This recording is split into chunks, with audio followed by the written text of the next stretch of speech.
غدیر خم کے خطبہ شروع ہونے سے پہلے رسالت مآب صلی اللہ علیہ وآلہ وسلم لوگوں کو اکٹھا کر کے یہ فرماتے ہیں کہ 3 دفعہ جبرائیل میرے پاس پیغام لے کر آیا ہے کہ جو آپ کو حکم دیا جا رہا ہے اس کا اعلان فرما دیجیے. اور 3 دفعہ بڑی عجیب کیفیت ہے. 3 دفعہ رسول پاک صلی اللہ علیہ وآلہ وسلم نے جبرائیل کو کہا ہے کہ نہیں میں ڈرتا ہوں میں یہ پیغام پہنچاؤں گا تو لوگ میرے اوپر بڑا شدید اثر کریں گے. 3 times.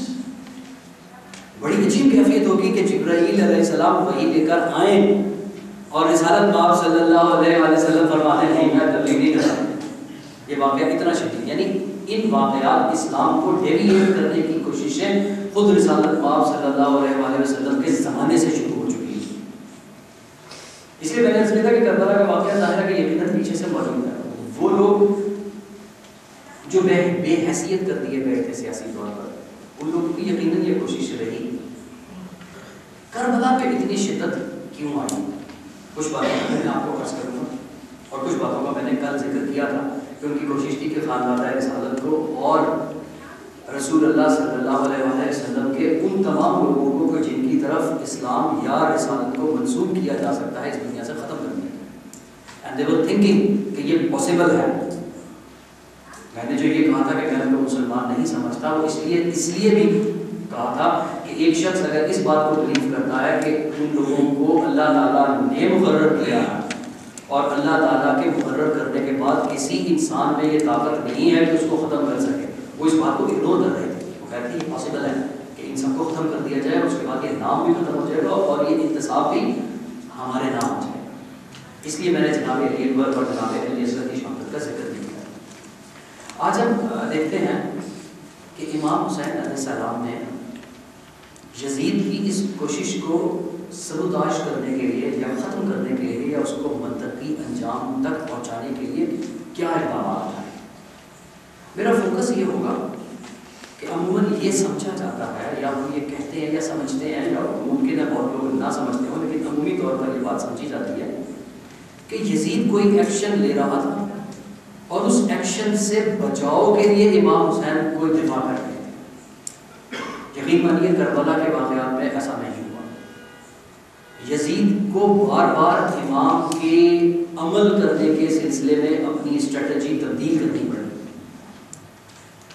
کربلا مدینے سے نکلتے ہوئے اور عاشورے کی رات تک مکمل طور پر امام حسین ہی کے کنٹرول میں رہی. ان کے کنٹرول سے باہر نہیں نکل سکے. اور یہ یزید کی کوشش، یہ صرف افسانے جملہ نہیں ہے، ابھی ہم دیکھیں گے اور جو ہم آگے چلیں گے آپ کو احساس ہوتا جائے گا کہ میں یہ بات درست کہہ رہا ہوں. امام حسین کے عمل کو دیکھتے ہوئے یزید مجبور ہوا. اتنی بڑی طاقت کا بادشاہ جس کا کل میں نے تعارف کرایا تھا، وہ اپنی حکومت میں ایک شخص سے اتنا مجبور ہوا کہ اس کو بار بار اپنی اسٹریٹجی کو تبدیل کرنا پڑا. جیسا آپ آج کا عنوان دیکھ رہے ہیں کہ یہ روڈ ٹو کربلا، اس میں سب سے پہلے میں نے وہ آپ کے لیے نقشہ لکھا ہے جس نقشے پر رسول پاک صلی اللہ علیہ وآلہ وسلم مکے سے آخری حج کرنے کے بعد مدینے آئے. اس میں آپ دیکھ رہے ہیں کہ ایک جگہ کا ذکر غدیر خم کا بھی ذکر ہے کہ جہاں موجود ہے. یہ ایک جگہ ہے جہاں پر وہ ٹھہرے. اس جگہ کا میں نے ذکر کیوں کیا، اس نقشے کا ذکر میں نے کیوں کیا کہ یہ وہ سب سے مشہور راستہ ہے جو کربلا جو مکے اور مدینے کے درمیان موجود ہے. امام حسین علیہ السلام نے مدینے سے مکے جاتے ہوئے اس مشہور اور مین شاہراہ ای کا انتخاب کیا. آپ لوگ جانتے ہیں کہ جب ولید بن عتبہ کو یزید کی طرف سے خط ملا کہ آج بیعت لے لیجیے ان 4-5 اصحاب سے جو مدینے میں موجود ہیں. عبداللہ بن زبیر جیسا میں نے عرض کیا تھا کہ اس کی عسکری اور اس کی سیاسی طاقت وہ نہیں تھی. اس کی عسکری اور سیاسی طاقت وہ نہیں تھی کہ وہ اس طرح مقابلہ کر سکتا جس طرح میں نے کل امام حسین کی سیاسی اور عسکری طاقت کا ذکر کیا. اس لیے وہ اسی رات خاموشی سے بغیر کسی کو بتائے مدینہ چھوڑ کر بھاگ گیا. اور آپ لوگ یہ بھی بڑی اچھی طریقے سے جانتے ہیں، اس بات کو ذکر کیا گیا تھا، مجھے اس بات پر فوکس نہیں کرنا کہ ظاہر ہے کہ وہ اس مشہور راستے سے نہیں گئے. یقیناً صحرا میں بہت سے ایسے راستے ہیں، آپ میں سے اگر کوئی لوگ صحرا کے علاقے سے واقف ہو یا اگر کراچی سے آپ لوگ واقف ہو تو کہیں جانے کے سارے ایک ہی راستے تو نہیں ہیں. آپ کو معلوم ہے کہ گلیوں میں سے بھی راستے ہوتے ہیں، ضروری نہیں ہے کہ آپ مین روڈ سے جائیں. چونکہ یہ اس بات کا ثبوت ہے کہ اگر اس میں سیاسی اور افرادی طاقت ہوتی تو وہ اسی طرح قدم اٹھانے کی کوشش کرتا. امام حسین علیہ السلام کا اس کے مقابلے میں میں نے کل عرض کیا تھا کہ ان کی سیاسی اور افرادی طاقت موجود تھی. اس کا اثر دیکھیے، میں صرف انہیں مشہور واقعات کا ذکر کروں گا کہ جو آپ کے اذان عالیہ میں پہلے سے موجود ہیں. آپ جانتے ہیں کہ جب یہ خط آیا تو انہوں نے اپنے خاندان کے کچھ افراد کو ساتھ لیا، حکومتی محل کے پاس گئے، ساتھ ان لوگوں کو کہا کہ اگر میں اتنی دیر تک باہر نہ ہوں یا میری بلند آواز دیکھو مختلف طریقے سے بیان ہوا تو آپ اندر آ جائیں. اچھا، یہ صرف اتنی سی بات نہیں ہے، ذرا اس بات کی گہرائی کو غور کیجیے. دارالامارہ چاہے مدینے کا ہو یا دارالامارہ خواہ کوفے کا ہو، وہ گورنر ہاؤس ہے، اس کی سیکیورٹی اتنی ہی اسٹرانگ ہے چاہے وہ مدینے میں ہے چاہے وہ کوفے میں ہے. کوفے کے لوگوں سے جب ایک دفعہ دارالامارہ نعمان بن بشیر سے چھن جاتا ہے، نعمان بن بشیر ابن زیاد آ جاتا ہے اور وہاں سیاسی طور پر یہ سمجھا جاتا ہے کہ دارالامارہ زیادہ اسٹرانگ ہو گیا ہے، تو باوجود زیادہ تعداد میں لوگ ہونے کے آہستہ آہستہ ٹینڈنسی یہ بنتی ہے کہ وہ طاقت کھو دی جاتی ہے.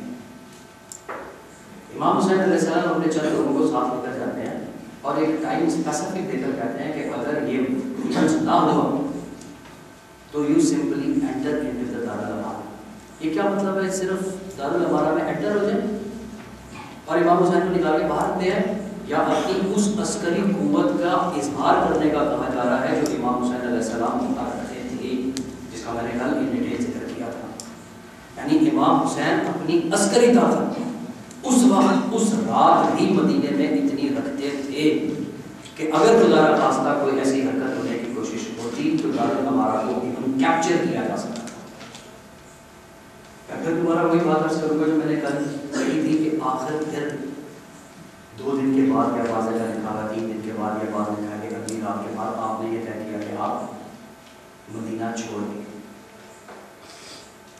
اتنی زیادہ عسکری طاقت اور اتنی زیادہ افرادی قوت ہونے کے باوجود اور مالی حیثیت ہونے کے باوجود، میں نے کل جو کتاب کا ایک ان کا ذکر کیا تھا امیر المومنین علیہ السلام کے کچھ خطبات کا اور امام حسین علیہ السلام اور امیر المومنین علیہ السلام کی جائیداد کا، یہاں پبلشنگ کے حوالے سے زہرا اکیڈمی آپ کے یہاں پر ڈیفینشنل موجود ہے، بڑا اچھا کام کر رہے ہیں. انہوں نے بھی ایک کتاب چھاپی ہے اوقاف علی کے نام سے، اس میں بھی یہ تفصیلات آپ کو مل جائیں گی، اردو میں بھی ملے گی. لیکن تعارف اس لیے کر رہا ہوں کہ آپ لوگوں کو کتابوں کا معلوم ہو کہ کون سی کتاب کہاں سے مل سکتی ہے اور اس کو حاصل کیا جا سکتا ہے. امام حسین علیہ السلام یہ مدینہ چھوڑ دیتے. اگر یہ جان کا خوف تھا، اگر یہ مال کا خوف تھا، اگر یہ یزید کی حکومت کا خوف تھا تو مدینے سے باہر نکل کر خود عبداللہ ابن زبیر ہی کی طرح کوئی پوشیدہ راستہ اختیار کر کے گیا تھا اور پھر یزید ہی کی مملکت میں کیوں رہا جاتا؟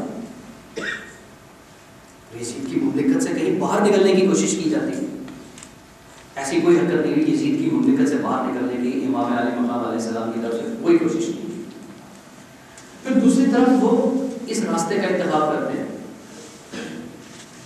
جو مشہور راستہ ہے، جس پر ان کا مختلف لوگوں سے ملاقات ہوتی ہے اور سب کو معلوم ہے کہ وہ اس راستے سے گئے. بڑی حیرت کی بات ہے کہ اس راستے کے اوپر ولید بن عتبہ کی طرف سے کوئی فوجی نہیں بھیجے جاتے، کوئی گرفتاری عمل میں نہیں ہوتی، کوئی کوشش نہیں کی جاتی. آپ اس مشہور راستے سے گزرتے ہوئے 4 دن یا 5 دن ہے آپ وہاں پہنچ جائیں، آپ مکہ پہنچ جائیں. آپ لوگ جانتے ہیں، آپ لوگوں نے سنا ہے مکے میں ان کا قیام تقریباً 4 مہینے اور 9 دن کے قریب ہے.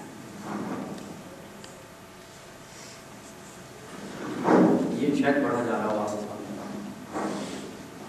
Imam Hussain alayhi salam stayed at Makkah for 4 months and 8 days.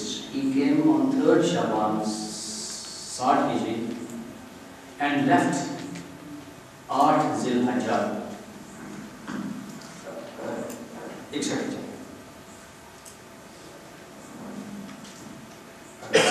یہ مس پرنٹ ہوا 60 ہجری کیونکہ محرم کو وہاں پر جا کر کرنا 4.5 مہینہ یزید ہی کی گورنمنٹ میں مدینے میں یہ پیغام ملتا ہے کہ آج ہی بیعت لے لو. اور جو آپ نے واقعات سنے وہ بالکل درست ہیں. کوشش کی گئی کہ وہاں بیعت لے لی جائے. کچھ لوگوں نے مشورہ بھی کیا ملک کو کہ آج ہی پکڑ لو, مار لو, گرا دو, ورنہ پھر مسئلہ بن جائے گا. وہ ساری باتیں ہوئی جن باتوں سے آپ کو کہاں ہے. یہ کوشش اس طرح سے مکے میں نظر نہیں آتی. امام حسین علیہ السلام نے مدینہ سے مکے کے راستے میں کیا کیا کہ اس شدت سے فوراً بیعت لینے کی کوشش نہیں کی جا رہی.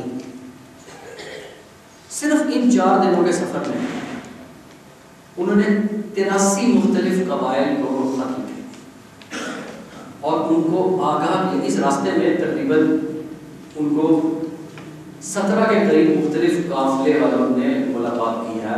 مدینے سے مکہ جاتے ہیں, آپ نے ان کو بھی ساری سچویشن سے آگاہ کیا. میں عرض کیا کر رہا ہوں کہ امام حسین کی شروع سے کوشش نہیں, پھر میں نے لفظ میں استعمال کیا معذرت تھا. ان کا عمل شروع سے یہ رہا ہے کہ وہ بنو امیہ کی اس کوشش کو ناکام بنا دیں کہ وہ اسلام اور رسول پاک صلی اللہ علیہ وسلم کو اپنی طرف نسبت دے رہے ہیں. اس کو کرٹیل کر دیا جائے, اس کو روک دیا جائے.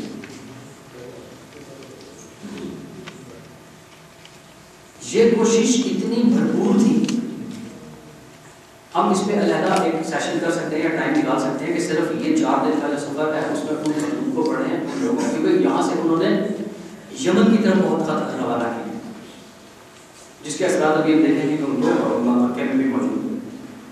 ان 4 دنوں میں یہ پوزیشن ہوئی کہ یزید نے فوری طور پر اس بات سے کنارہ کشی اختیار کی کہ امام حسین پر طاقت کے ذریعے لوگوں کو معلوم دیتے ہوئے, لوگوں کی اطلاع میں آتے ہوئے ان کے اوپر اس طرح کا اگریشن نہ کیا جائے.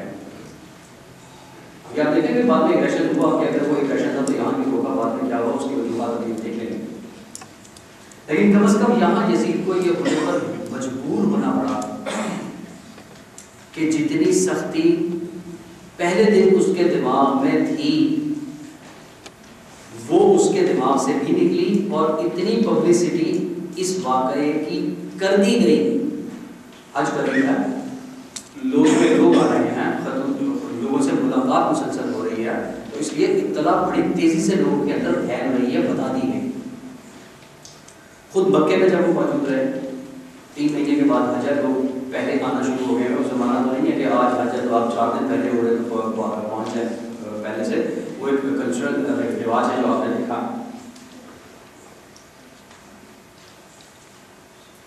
اس مکے میں موجود رہتے ہوئے خود عبداللہ بن زبیر بھی وہاں پہنچ گئے. اب عبداللہ بن زبیر کے اوپر بھی گرفت تھوڑی ڈھیلی کر دی گئی, اس کو بھی تنبیہ کیا جا رہا.